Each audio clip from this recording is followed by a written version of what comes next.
ಬೆಂಗಳೂರಿನ ರಾಜರಾಜೇಶ್ವರಿ ನಗರದಲ್ಲಿ 4 ಬಿಎಚ್ಕೆಯ ಡೂಪ್ಲೆಕ್ಸ್ ಮನೆ ಒಡೆಯರಾದ ನಿರಂಜನ್ ದೇಶಪಾಂಡೆ ತಮ್ಮ ಮನೆಯನ್ನ ಪ್ರೀತಿಯಿಂದ ಗುಬ್ಬಿಗೂಡು ಎಂದು ಕರೆಯುತ್ತಾರೆ. ಈ ಮನೆಯನ್ನ ವಿಶಿಷ್ಟ ಕಲಾಕೃತಿಯೊಂದಿಗೆ ಅಲಂಕರಿಸಿರುವ ಅವರಿಗೆ ಮನೆ ಬಗ್ಗೆ ವಿಶೇಷ ಅಭಿಮಾನವಿದೆ. ತಮ್ಮ ಮನೆಯ ಹಸಿರು ಸೊಬಗಿನ ಬಾಲ್ಕನಿ ಮತ್ತು ದೇವರ ಮನೆಯೆಂದರೆ ತಮಗೆ ಬಹಳ ಇಷ್ಟ ಎಂದಿರುವ ನಿರಂಜನ್ ದೇಶಪಾಂಡೆ, ನಮ್ಮ ಮನೆ ಇವೆರಡೂ ತಾಣಗಳು ನನ್ನ ಮನಸ್ಸಿಗೆ ಬಹಳ ಖುಷಿ, ನೆಮ್ಮದಿ, ಶಾಂತಿ ನೀಡುತ್ತವೆ. ಬಾಲ್ಕನಿಯಲ್ಲಿ ಅತ್ಯುತ್ತಮ ಆಲೋಚನೆಗಳು ಮೂಡುವ ಕಾರಣ ಅಲ್ಲಿ ಹೆಚ್ಚು ಸಮಯ ಕಳೆಯುತ್ತೇನೆ. ವೃತ್ತಿಯಿಂದ ಹಿಡಿದು ಎಲ್ಲಾ ರೀತಿಯ ಚರ್ಚೆಗಳನ್ನ ನಾನು ಅಲ್ಲಿಯೇ ಮಾಡುತ್ತೇನೆ.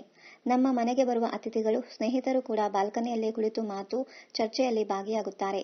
ಈ ಬಾಲ್ಕನಿ ಸಂಪೂರ್ಣ ಹಸಿರುಮಯವಾಗಿದ್ದು, ಹುಲ್ಲಿನ ಹಾಸಿನ ಜೊತೆಗೆ ಕೇನ್ ಪೀಠೋಪಕರಣ ಇದರ ಪ್ರಮುಖ ಆಕರ್ಷಣೆಯಾಗಿದೆ ಎಂದಿದ್ದಾರೆ. ಇವರ ದೇವರ ಮನೆ ಕೂಡ ತುಂಬಾ ವಿಶಿಷ್ಟವಾಗಿದೆ. ಈ ಬಗ್ಗೆ ಹೇಳಿರುವ ನಿರಂಜನ್ ದೇಶಪಾಂಡೆ ಅವರು, ಮನೆ ಮತ್ತು ಮನಸ್ಸಿಗೆ ಸಕಾರಾತ್ಮಕ ಭಾವನೆ ಮೂಡಿಸುವ ದೇವರ ಮನೆಯಲ್ಲಿ ಆರಾಮವಾಗಿ ಕುಳಿತು ಪೂಜೆ ಮಾಡುವುದು ನನ್ನ ಮನಸ್ಸಿಗೆ ಖುಷಿ ನೀಡುತ್ತದೆ. ಇಲ್ಲಿ ಎಲ್ಲಾ ದೇವರ ಮೂರ್ತಿಗಳನ್ನ ಇಟ್ಟಿದ್ದೇನೆ.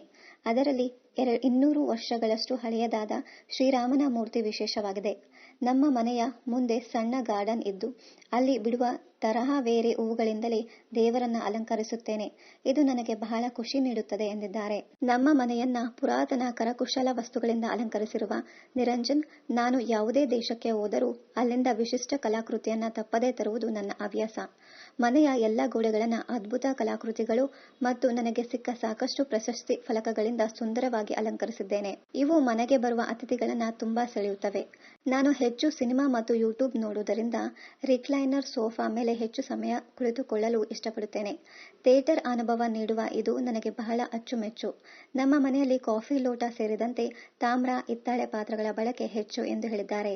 ನಾವು ಸುಂದರ ರೆಸಾರ್ಟ್ ಅಥವಾ ಹೋಟೆಲ್ಗೆ ಹೋದಾಗ ವಾವ್ ಎನ್ನುವ ರೀತಿಯಲ್ಲಿಯೇ ಮನೆಯನ್ನ ವಾವ್ ಎನ್ನುವ ಹಾಗೆ ಸದಾ ಆಕರ್ಷಿಸಿಡಬೇಕು. ಪ್ರತಿಯೊಬ್ಬರೂ ಕೂಡ ತಮ್ಮ ವಿಭಿನ್ನ ಅಭಿರುಚಿಗೆ ತಕ್ಕಂತೆ ಮನೆಯನ್ನ ಸುಂದರ ತಾಣವಾಗಿಸಬಹುದು. ಮನೆ ಚೆನ್ನಾಗಿರಬೇಕೆಂದರೆ ಅಲ್ಲಿ ಮಡದಿ ಕೂಡ ನೆಮ್ಮದಿ, ಖುಷಿಯಿಂದಿರಬೇಕು ಎನ್ನುವುದು ನನ್ನ ಅಭಿಪ್ರಾಯ ಎಂದಿದ್ದಾರೆ ನಿರಂಜನ್ ದೇಶಪಾಂಡೆ. ಇನ್ನಷ್ಟು ಕನ್ನಡ ಧಾರಾವಾಹಿ, ಸಿನಿಮಾ ಹಾಗೂ ಇನ್ನಿತರ ನ್ಯೂಸ್ ಅಪ್ಡೇಟ್ಸ್ಗಾಗಿ ಚಾನೆಲ್ ಅನ್ನ ಸಬ್ಸ್ಕ್ರೈಬ್ ಮಾಡಿ. Thank you.